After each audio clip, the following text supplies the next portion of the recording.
अभी अभी हामिद खान एडवोकेट ने सुप्रीम कोर्ट के हालिया फैसले पर अपनी राय दी है। जनाब मुबश्शिर भुट्टा एडवोकेट, सुप्रीम कोर्ट के इस फैसले पर आपकी क्या राय है? जो वो लोग जो कि अल्लाह पाक के बताए हुए अहकामात के मुताबिक फैसला ना करें, यकीनन वही लोग काफिर हैं। अब जिनके ऊपर अल्लाह ताला की तरफ से जो है वो कह दिया गया कि ये लोग काफिर हैं जो अल्लाह के बताए हुए अहकामात के मुताबिक फैसला नहीं करते, उनसे आप क्या उम्मीद करेंगे? 26वीं तरमीम, 27वीं कोई भी तरमीम हो, उसके अंदर जो है उनका कोई ऐसा कोई कंसेप्ट नहीं होगा कि मुल्क के अंदर कोई अच्छाई वगैरह है या कोई इंसाफ में कोई फैसला होगा। ऐसा कोई नहीं होगा। देखिए, अगर ऐसा होता तो इस मुल्क के अंदर सूद का कारोबार नहीं होता। इस मुल्क के अंदर ये इस्लामिक सूद के नाम पे जो इस्लाम बैंकारी के नाम पे जो सूद का कारोबार किया जा रहा है वो भी इस मुल्क में ना होता। और मैं तो ये कहता हूं इस मुल्क के अंदर 90% जो सियासतदान है और इसके अलावा ब्यूरोक्रेट और ये जितने इदारों के जो सरबराह हैं, ये सब लोग आधे से ज्यादा लोगों के जो है ना हाथ ही कटे हुए होते। इसलिए कटे हुए होते कि इस्लाम के अंदर चोरी करता है उसको तो सदा ही हाथ काटना है, तो सारे टुंडे होते हैं, हाथ कटे हुए होते।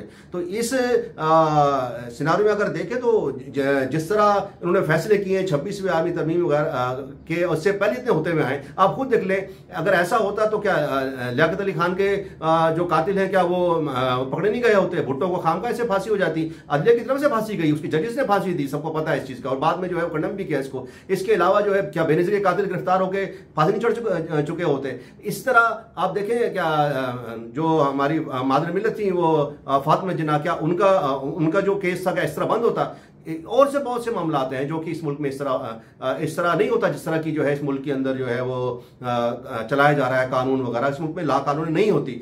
अगर ये जजेस जो है सही मानों में जजेस होते, इंसाफ दे रहे होते, जिस तरह कुरान पाक में आया है कि अल्लाह के बताए हुए अहकामात के मुताबिक फैसला कर रहे होते, ये मुल्क तो बहुत बड़ा खुशहाल होता। इस मुल्क में बड़ी तरक्की होती है। आज तो लोग जो है अदलिया में जाने के डरते हैं, इनके खराजात इतने होते हैं। इसके अलावा वहां से इंसाफ मिलने की उम्मीद बहुत कम होती है। इंसाफ तो इस मुल्क में आपको पता है, इस मुल्क के अंदर इंसाफ जो है सिर्फ ताकतवर को मिलता है या पैसे वाले को मिलता है। गरीब के लिए इस मुल्क के अंदर कोई इंसाफ नहीं है। तो वो जो अभी कमेंट्स किए हामिद खान ने साहब ने, जो सीनियर वकील है, उन्होंने जो है कमेंट्स किए जो बताया है, तो मैं समझता हूं कि कोई इतनी बड़ी बात नहीं है। जो मैंने पहले कह दिया कि जिन लोग जो कॉन्स्टिट्यूशन से, इस्लामिक कॉन्स्टिट्यूशन से, इस्लाम से कोई जो है कोई वास्ता ही नहीं है, तो उनसे आप किस किस्म के फैसलों की तवक्का करेंगे? उनसे तो मर्जी के फैसले आएंगे, उनकी मर्जी के मुताबिक, वो इस्लाम के मुताबिक कोई फैसला नहीं होंगे, इंसाफ के मुताबिक कोई फैसले नहीं होंगे।